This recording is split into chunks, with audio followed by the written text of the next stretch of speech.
Hello, my name is Cassandra Blanco. I am Roman Catholic, and I welcome you to my podcast. Today, my guest is Zariyi Yusuf. He is a Christian from Nigeria, and this is actually the second podcast Zari and I have done. The first podcast we did, we covered the history of Nigeria, the religious makeup of the country, and the current situation of Christians where they are being persecuted and killed by Islamic jihadists. And I will leave that first podcast that we did down in the description of this video. Since our last podcast, there has been a highlight of the situation of Christians in Nigeria. Most notably, comedian Bill Maher talked about it on his show, and since then, more people are talking about it publicly. U.S. Representative Riley Moore is urging the Trump administration to redesignate Nigeria as a country of particular concern, and Senator Ted Cruz has introduced a bill. The summary of his bill says, Nigerian Christians are being targeted and executed for their faith by Islamist terror groups and are being forced to submit to Sharia law and blasphemy laws across Nigeria. It is long past due to impose real costs on the Nigerian officials who facilitate these activities. And my Nigeria Religious Freedom Accountability Act uses new and existing tools to do exactly that. I urge my colleagues to advance this critical legislation expeditiously.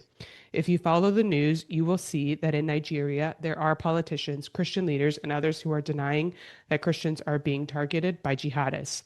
So I wanted to give Zari an opportunity to discuss that and what's currently happening with the government denying that. So for those who did not watch our first podcast, can you, Zari, just give a brief introduction about who you are and also just a summary of what is actually going on for those that might be completely unfamiliar? Well, thank you so much, Cassandra, for yet another opportunity to, communicate with you and to the world the state of things in the country. My name is Zayiri Yusuf, like you rightly mentioned. I'm a teacher. I lecture at the Department of Pharmacognosy and Phototherapy in Veritas University. I'm an advocate for justice. I do a lot of humanitarian work, especially for affected communities in the Middle Belt.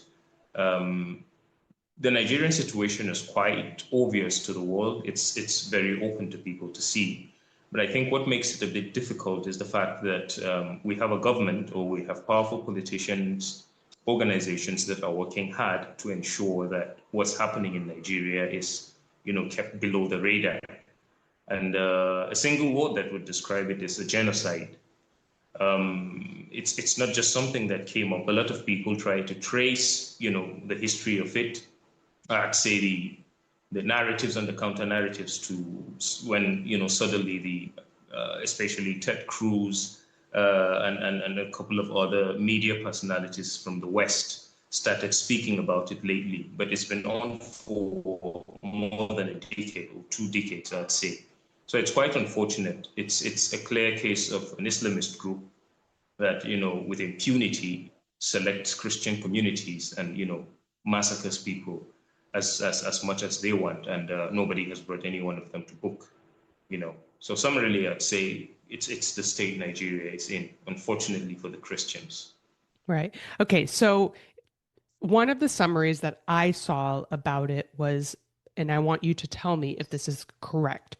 So one of the summaries I saw for somebody that was saying that there's not a Christian genocide going on in Nigeria is that in the northwest part of the country, there's Boko Haram. In the northeast, I can't remember. It was, maybe I'm switching it, but in one northeast or northwest, there was Boko Haram and other jihadist groups that are trying to implement a ISIS-style caliphate.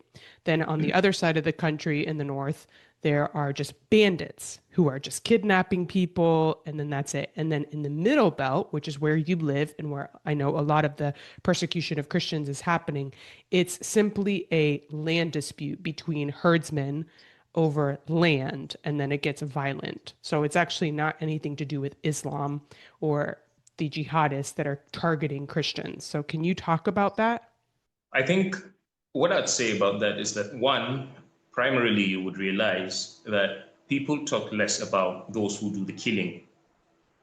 People just try to call them Boko Haram, try to call them kidnappers, try to call them bandits, and try to tell you it happens here and here and here, So it has nothing to do with religion and all of that.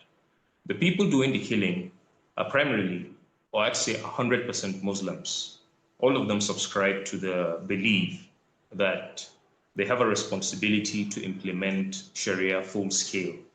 Boko Haram, for instance, that is stronger in the northeast, when it came out, it made its case clear. They didn't subscribe, or they did not believe in the Constitution of the Federal Republic of Nigeria, which is secular. What they want is a full implementation of Sharia. And clearly you would understand that even a conventional army would launch its campaign from its position of strength. So it would be unlikely for Boko Haram to go to any part where there would be so many Christians and all of it. It would localize itself where it's, where it has base, and it believes a lot of people would be sympathetic to it. It was localized, it was contained in the Northeast for quite a while. But from 2015, we had change of that. A new president came in, a new president that was quoted at some point saying the fight against the terrorist group Boko Haram was unfair to the northern part of the country, the Muslim northern part of the country.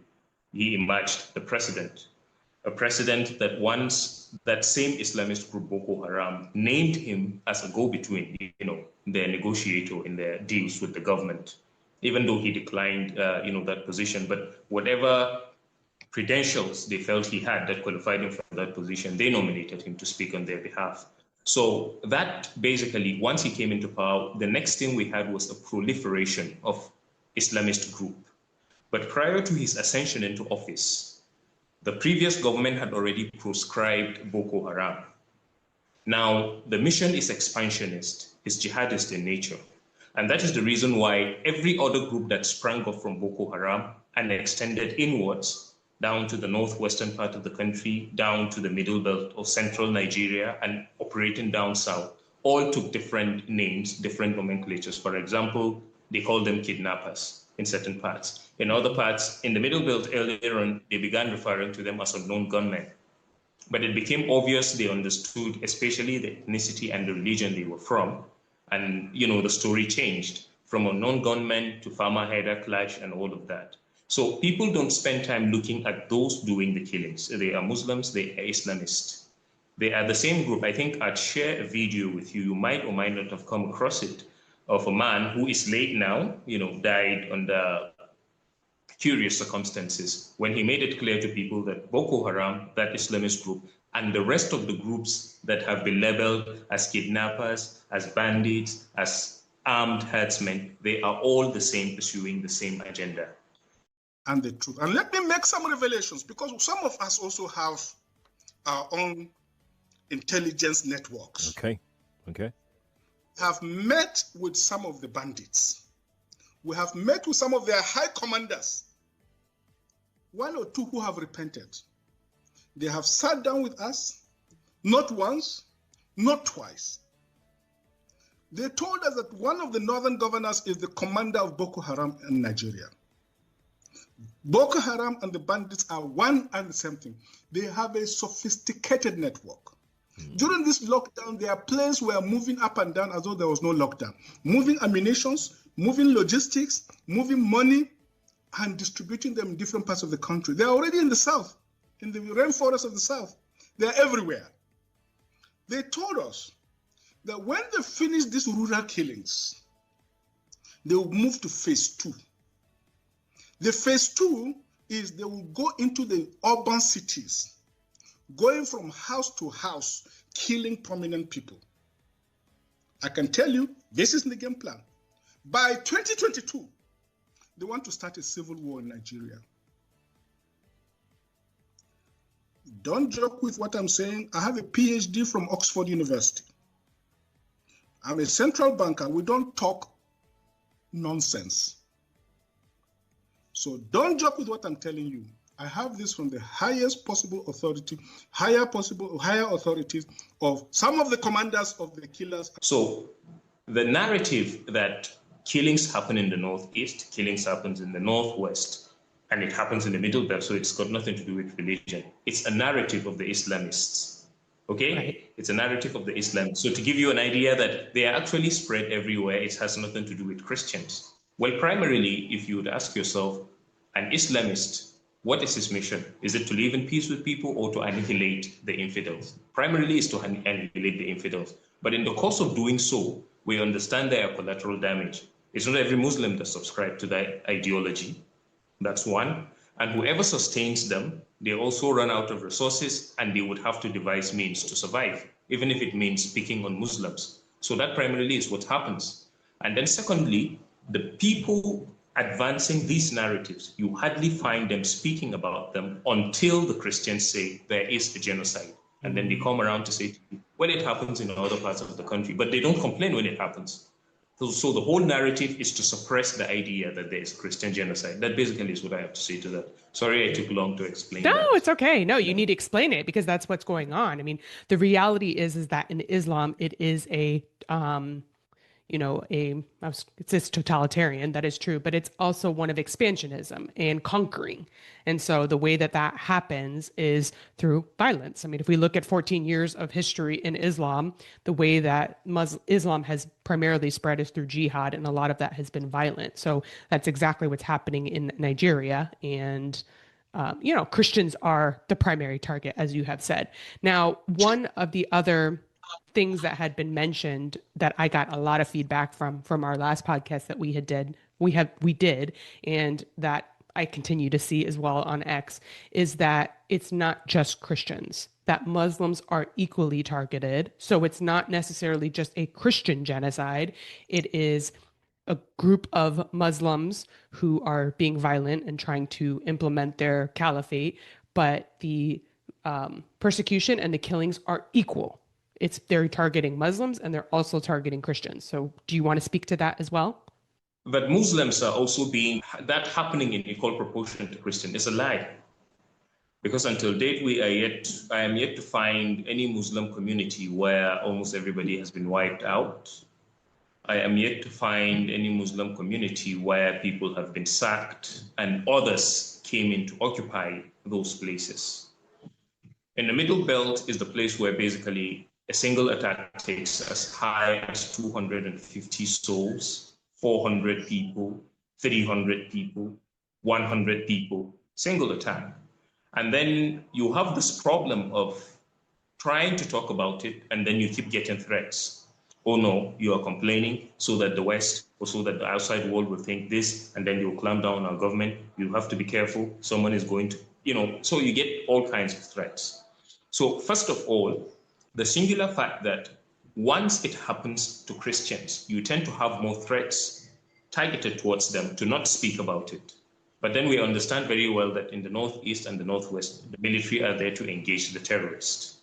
So one major difference between when Christians are attacked to when you find Muslim casualty is that we don't have a history of the military going after this Islamist jihadists in Nigeria's Middle Belt. Okay. They come around the community and they tell you, okay, we're around, fine. But in the Northeast, they engage them as terrorists. Okay, so they could actually go and tell you, we've killed this number, we've attacked this number, and all of that. But in the Middle Belt, their strength is meant to suppress the victims so as not to go violent or to revolt against, these attackers. And that's unfortunately the situation. So it's a lie. Yes, we agree that there are Muslims who suffer that, but it comes because they need resources and all of that, but they are not their primary target. Right. So the primary target is Christians, but Muslims also can get killed because they're looking for resources. So does that mean they're looking for resources to fund their activities? So they kill people and steal their stuff? Is that what you mean when you say that they're killing for resources? Yes, I'd say so. There is this lead terrorist, this kingpin. I think they call him Ado Aleru, where a BBC or VO correspondent, I can't remember which of the news media, but a journalist reached out to him and asked him why he did the things he did. And he explained, he said they needed money, they needed a whole lot of things. He complained about, initially he started complaining as if it was the climate change issue. Mm-hmm. Their cows need to feed, their cows need medicine and all of that. And so he was asked, because he just released some people and took huge sums of money from the government. So he was asked, so what do you do with this money when you get it? And his response will break your heart. He said they would acquire more arms. So you would think he would say, we would buy some land and set up a ranch. So he said they would acquire more arms. So since the primary mission of kidnapping and getting ransom is to acquire arms, then it's important to ask, what do you need more arms for? And basically the answer is simple: to pursue the jihad, cause. So likely that basically gives an answer. And that came from one of, their top commanders in the northwestern part of the country. Right. Wow. Okay. So in terms of, well, I have one other question that I've heard a rebuttal to, so I want you to address it as well. And that is, there are Christians who are in positions of power in government or military. I don't know the government of Nigeria very well, but it's just a video I had watched of somebody giving a rebuttal to the Christian genocide question. So he had said, well, there's people in government or in power that have influence, and they're Christians. So why would it make sense for Christians to allow a genocide against Christians? Like, don't you think that they would be standing up? So can you address that? Let me even address that by what the Christian Association of Nigeria did. I think the first religious group to come out and deny that there's a Christian genocide is the Christian Association of Nigeria. While at the same time, I think a couple of days, or about 24 hours after that, they came out to say, well, they know that there are killings of Christians and all of that. They try, to beat around the bush. Part of the reasons why this organization, why I picked the Christian Association of Nigeria, is that it's a powerful organization and it's strictly a Christian association. Why they did that is the thought that, well, if we say there is a genocide, the tendency is measures will be taken, sanctions will be put, and we'll all suffer for it. We may end up not getting arms, and then at the end of the day, we'll end up not fighting, the terrorist. But during the last administration, the last 8 years of Buhari's regime, he got loads of arms from, the United States of America. But unfortunately, what we got under that regime was a proliferation of terrorist groups. None of the terrorist groups' operation was crushed. Boko Haram didn't get crushed when it metamorphosed and saw allegiance to international terrorist group. And then when the Islamic State came, when Laukarawa was born, when Mahmouda was born, and all of the ones that spread, either hiding under herdsmen, hiding under kidnappers' names, hiding under bandits and all of that, they kept spreading and became more powerful. The attitude of the government became sympathetic to it. So one, there is also a case of, there is that case of wanting to just sound objective. We don't want to take a position where it will look as if we hate the Muslims. We don't want to take a position where it looks as if we want to betray the government and all of that. And there is cowardice as well, okay? The cowardice is that in a position of power, I may not be able to speak up. When you read the book of Esther, you would realize a position where Mordecai told her, he said, if you are not going to do this, the Lord will raise someone. And if this gets bad, you will also not be spared of it and all of that. Unfortunately, we don't have many leaders who reason like Esther. We do have leaders who would want to save their necks, who do not want to speak, who do not want to get into it. And the other thing is, the party in power, the APC, was in power 8 years ago. So it does look like it's a policy of the party to have that attitude towards these Islamist fighters. So frankly speaking, whoever plays a part in the government is unlikely to come out and call that out directly. So you would notice a lot of them will not accept it's a genocide, but they'll just tell you more needs to be done in terms of security, more needs to be done in terms of security. But it's, an age-long genocide, a decade-long genocide that has been on. So that would be the reason why you might find Christian officials in government, but they will not define it as a genocide, and they tend to just flow with the tides. And that basically, I think, gives an explanation of it, especially the Christian Association of Nigeria. And I think that's quite a betrayal of the church in Nigeria, unfortunately. Yeah, it's very sad. I said this under the post that you'd written on X, like I've worked in the Catholic Church for many years, and there is a span of people. I mean, honestly, I believe that there's a very small minority of people who are truly courageous, and then a lot of people who just will go with the flow, and be cowards, you know. And you could see that across any profession, honestly. But people expect more from church leaders because church leaders are supposed to be the most moral people on earth. So it's really disappointing when you see stuff like that. So, and if I might add something, the city of what the Islamists have done locally and internationally, to just keep climate change induced, crisis and all of that. So once the narrative is like that, organizations like the United Nations and all of that, they will not, it's not exactly as if they are ignorant of what's happening, but they are aware of it.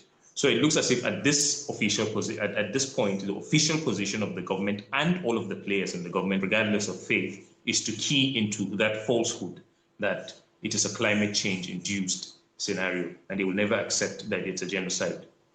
So that's one of the other things. So what you're saying is that the public narrative that's coming out of the government is that the issue is, like we had said earlier, bandits or herdsmen or climate change. Like, it's not actually addressing what is truly happening, which is a genocide against Christians by jihadists who are trying to establish a caliphate. That's right. Yeah.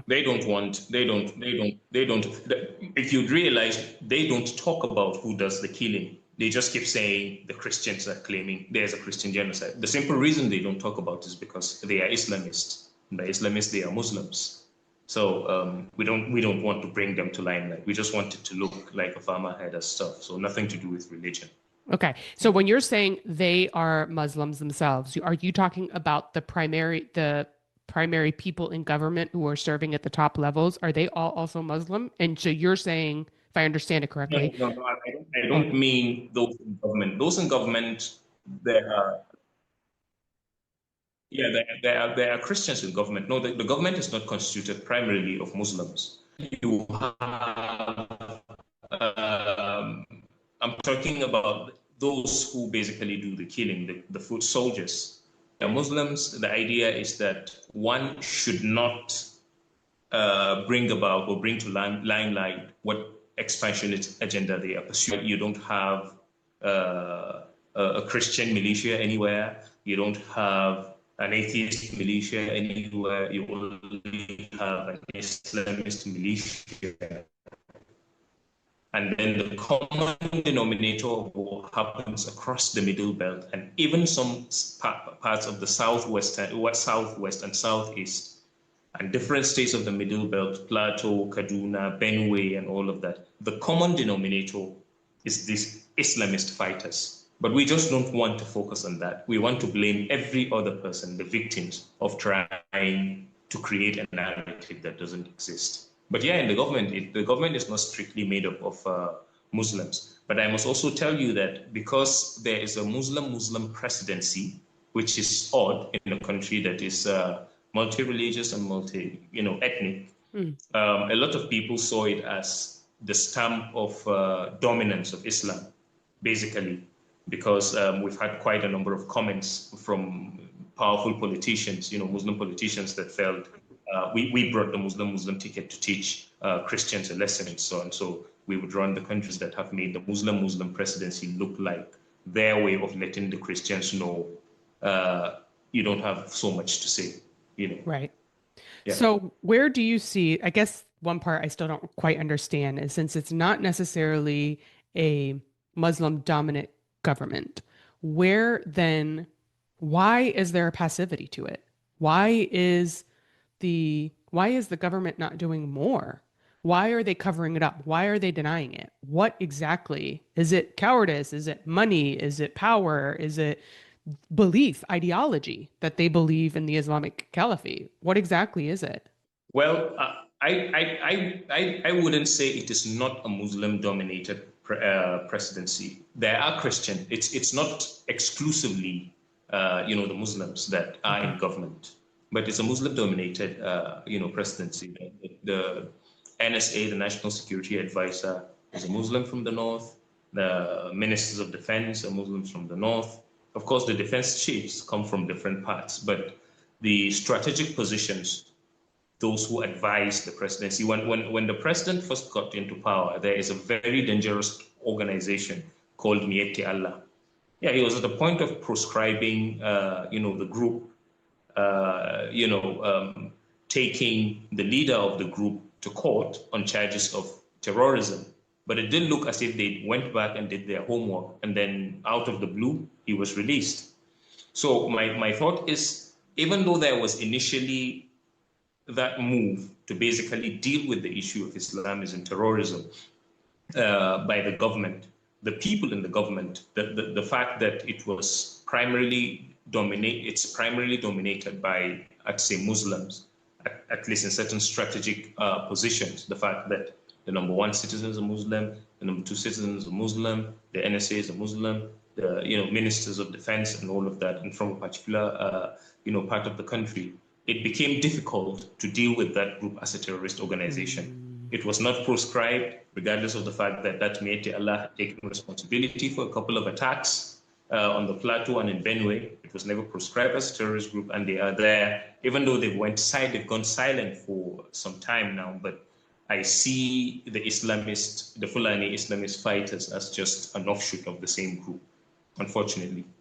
Right. Yeah. And I mean, the reality is that the way that the Caliphate works is like many of them, I mean, maybe different degrees. Like if we look at Afghanistan, they are truly implementing the script, the texts of Islam and the oppression of women, the stoning, the throwing gays off of roofs, all of these different parts of Islam. So you see variants of what the implementation of Islam looks like within the society. I would say Afghanistan is probably the most extreme of that, the one that's implementing it probably most faithfully. And then everything, people like in the UAE and stuff that are more lax, or they don't adhere to all of the teachings of Islam. But in Nigeria, sounds like there's definitely a movement or movements of people that are trying to establish that. They have their own groups, but it's kind of the same idea. It's an Islamic caliphate within the country. Right.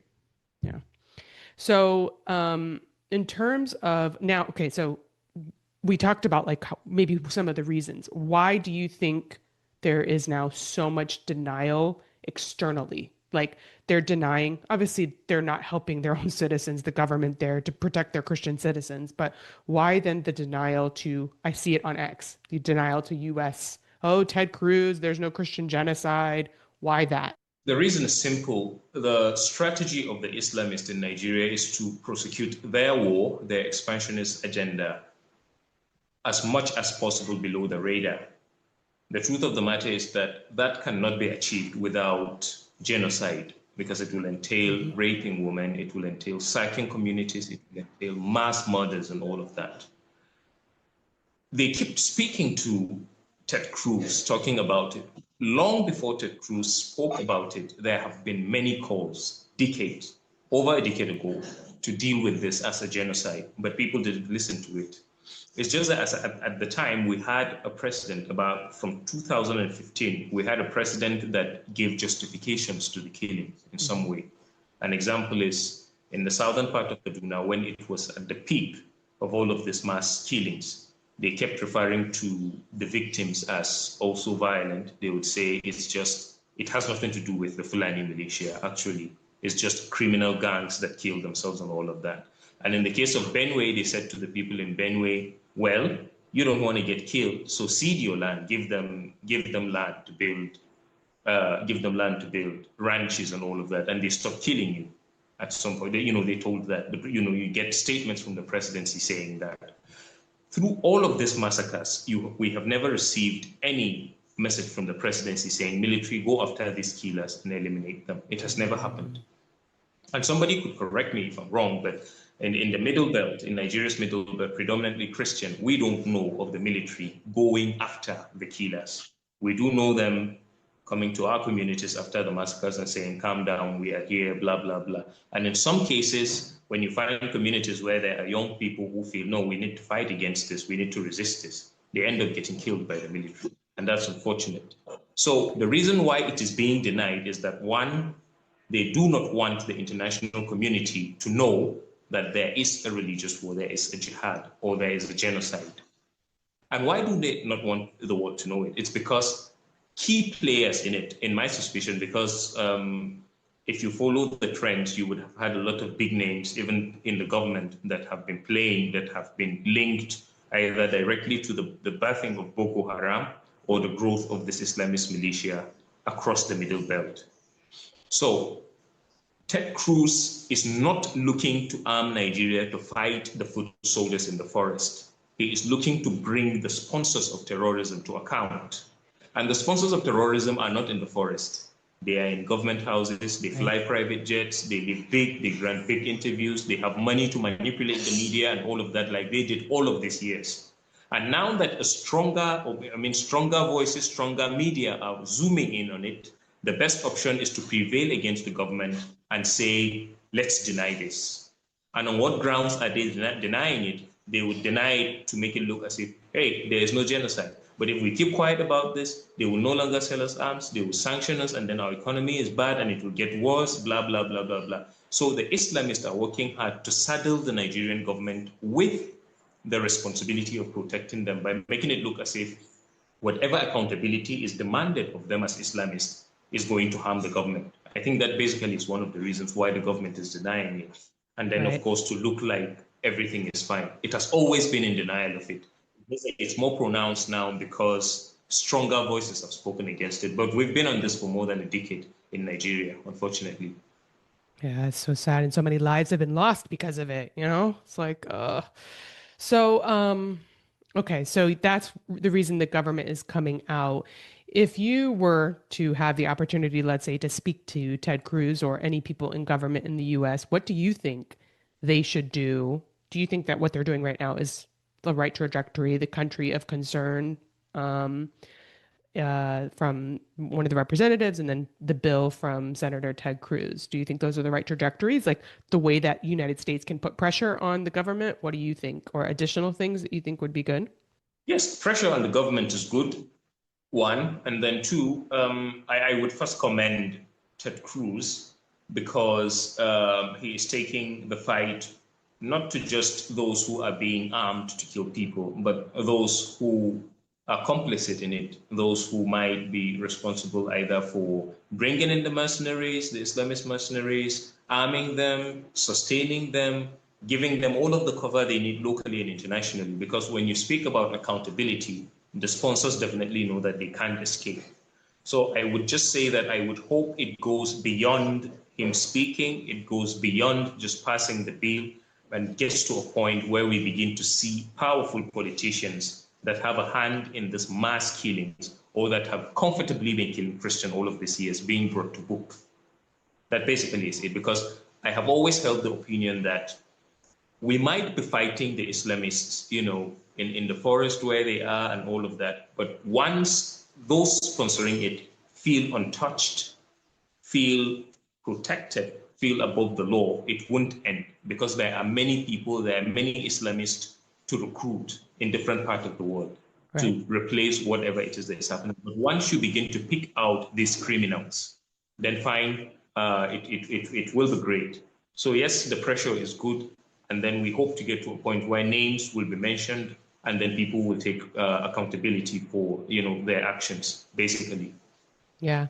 Do you see any hope in future government leaders that are rising up and trying to get elected in another government? Or do you see this just across the board? None of the politicians currently on the rise or in opposition, obviously in government, are ready to tackle this head on and be honest about it? Well, to be honest with you, what's happening in Nigeria is that a lot of the people that want power, that want to go into the arena of power, are people who, first of all, deny where they are coming from and look at the trends and see what easily would integrate them into the corridors of power. But as bad as that is, we have people who would speak. We have people who would stand. We have people who would resist this evil. In matters of whether I see any changing the whole scenario, there are kinds of people that are denying the Christian genocide. they are also vying into offices. An example is you are more likely to be a friend of the government if you deny the fact that there are Islamist operations in Nigeria, if you deny the fact that there is a Christian genocide, if you speak about how peaceful the country is, it's just a few farmers and a few herders that are having issues, you would be a friend of the government, you would be a friend of the powerful politicians. But there are people that are rising, and I haven't lost hope, especially with the fact that the international community is beginning to speak about this and the government is beginning to feel pressured. So the tendency is the policies of the government will have to change towards these Islamist fighters. They don't want to proscribe them, but they will have to be proscribed at some point. They don't want to eliminate them, but they will have to be eliminated at some point, because it's not possible to heal people from that ideology. It's more or less a religious duty. The way the Great Commission is to a Christian is how that expansionist ideology that is accompanied by a genocide is to these extremists.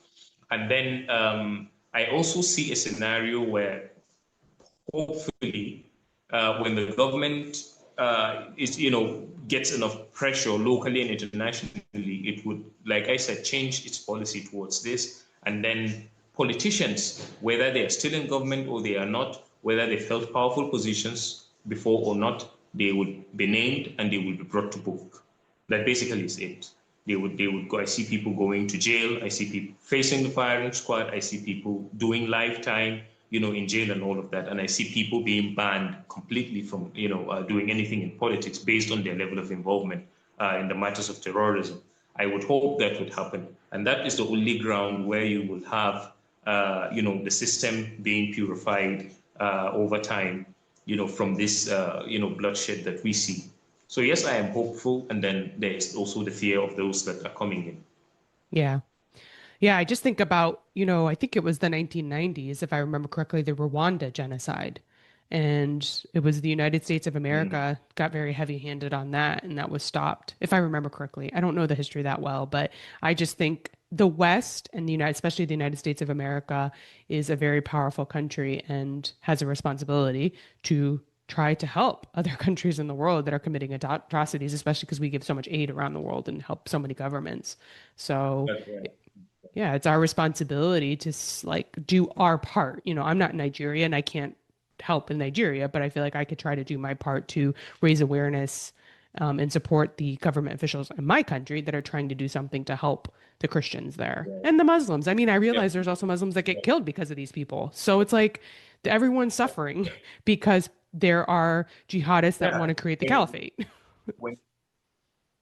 Sandra, when you find Muslim clerics who preach peace, who have a problem with these Islamist massacres, you find a lot of them on social media questioning, is this an Islamic cleric or just somebody posing as one, because we don't understand the position? So they have a problem with any cleric. So even they are victims of the same thing, okay? And on what your mention of Rwanda, says, brought something to my mind, and that is the hope that whatever it is that is happening in Nigeria is addressed quickly. Because I would remember in Rwanda, it was like this for a very long time until it got out of hands, until some people felt, actually, if we've done this for this long and nothing has happened, we could just, just give it the final blow and all of that. And that messed things up in Rwanda, one of the bloodiest wars or killings on the African continent. Now, in Nigeria, we are hoping that we don't have to get to that point where people will feel so entitled to take lives and then they decided to go full scale. That's just our prayer. And that's why I commend what Ted Cruz and a lot to, call this evil out. Right. I mean, Rwanda, it was like a mass slaughter of tons of people in a very short amount of time. It sounds like what you're saying. It sounds like it was already building. I know that the media was very involved in classifying the other side as like other, so they weren't humans. And then there was this mass slaughter in a very short amount of time. Did you say something? Sorry, I missed it. No. I said there was this thing about classifying certain people as cockroaches, just the way it's become a normal lexicon where the Islamists will just say infidel. So it keeps happening repeatedly until until you no longer see that individual as somebody who has life, as somebody whose life is precious. You just see him as someone you could just take out to fulfill some religious duty, and all of that. Right. In terms of church leaders, I know you had spoken about CAN, and I had seen actually that statement and thought, oh, wow, what a discouraging statement to deny this is going on. Are there other church leaders that are speaking out, even if a small amount? Like I know I saw the one of the bishop that spoke out, but others that are, is the Catholic Church vocal? What's that situation? Well, yes, there is. I would commend Bishop Wilfred of the Makurdi Diocese, who spoke. I think he was in the U.S. and he did an excellent delivery. He dissected the issue fairly and perfectly. I am Wilfred Chikbana, but not appear here as the bishop, the Catholic Bishop of Makurdi Diocese, the capital of Benue State in Nigeria. I am the shepherd of one of the 4 Catholic dioceses in Benue. Benue State is about 98% Christian, with very few Muslims living in towns. Nigeria and eventually my diocese and the state of Benue have become, in recent years, one of the most dangerous and insecure places for Christians. Christians and Muslims are nearly evenly divided among Nigeria's large population of over 200 million persons. Islamist extremists are fiercely contesting the possession, control, and governing law of the land, especially in the country's northern and central regions, the latter of which is where Benue is located. There are constant ethnic, political, and religious conflicts over land and allegiance. Constitutionally, we are a secular country, but our unity has been fragile. Today, the clear influence of Islamist extremists has changed the traditional social dynamics of tribe, ethnicity, religion, and the social status in Nigeria. A long-term Islamic agenda to homogenize the population has been implemented over several presidencies through a strategy to reduce and eventually eliminate the Christian identity of half of the population. This strategy includes both violent and non-violent actions, such as the exclusion of Christians from positions of power and adoption of such church members, the raping of women, the killing and exploitation of Christians, the destruction of churches and farmlands of Christian farmers, followed by the occupation of such lands by the Fulani herders, and also changing the names of these villages. They are taking over the places, so you clearly see an expansionist approach and Islamic, and then they are making the people now flee and leave their villages, and they conquer it. The quest to Islamalize the land appears high on the agenda of some of the powerful and influential Muslims in Nigeria. There is a campaign to take land to spread Islam. Militant Fulani herdsmen are terrorists destroying society. They steal and vandalize, they kill and boast about it. They kidnap and rape, and they enjoy total impunity from the elected authorities. None of them have been arrested and brought to justice. This is supported by the corrupt system in which we operate and the abject poverty among us, which allow the criminals to easily attract more recruits and prey on more victims. There are people like spiritual leaders, Christian leaders like Prophet Isa el-Buba, who made it clear to the world right after Khan issued that statement denying the genocide. He said, no, this is a genocide. Virtually, these killings have met the definition of a genocide perfectly. There are great men that speak, but, because, there's a stronger force that perpetrates this evil, of course, the media will have to be cautious. They want to be in business. And people will have to be careful. Nobody wants to get arrested by the DSS. Nobody wants to go to jail. Nobody wants to get assassinated and all of that. And people keep going quiet. Just like it was in Sudan, before the referendum that basically bailed out South Sudan from the massacres that Omar el-Bashir was perpetrating. Just the way it was in Rwanda, where even those who knew what was going on under the carpet wouldn't be able to speak out loud. So it seemed those who were doing the killing had the day at the moment. It was the same thing in Sudan. So it's the same thing in Nigeria. An example is there was a time in Plateau a couple of months ago where about 150 people were killed in a space of about 1-2 weeks. Just after that, a group of Fulani people granted a TV interview, listing out demands and saying if the government wanted peace, the government of Plateau State wanted peace, they should do a couple of things. That man didn't get, arrested and all of that. So you could see how comfortable, how the ease with which, we could kill people and then give them the conditions under which they will live in peace and all of that. So it is once the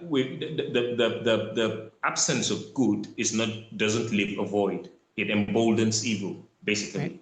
So there are fewer good voices who speak, but because what they say are things that the bigger ones don't want, so people don't publicize them. But there are a few that have, stood up. But quite unfortunate for Khan, I feel it betrayed, the church in Nigeria, unfortunately. Yeah, absolutely. Well, Zari, is there anything else you want to say about the situation, about the government and Christians? I mean, my advocation as a American citizen, as a Christian in America, is just try to do what you can to repost, like on X. I think that's where we can connect with our representatives, our senators, those in government, and just ask them to try to do what we can to try to help Nigerians, Nigerian Christians, Nigerian Muslims, even, like, just to try to stop the bloodshed there. But anything else you want to add? Well, what I'll say is I understand that the government is trying to send a delegation to the United States with the hope, I think, of convincing the Americans or the American government that, okay, this thing called Christian genocide is a lie. Mm. The truth of the matter is, I'm not so worried about it because I doubt if the decision of these senators or the international community is based on what is just happening today.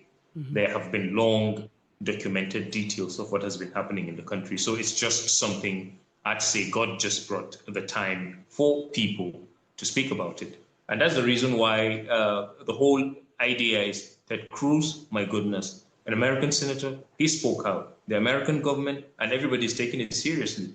But the likes of Bishop Wilfred have spoken about it years ago. We have cried about it years ago. The Christian Association of Nigeria, under a different leadership, a kind of leadership that didn't fear the government, called it a genocide. The government, ignored it.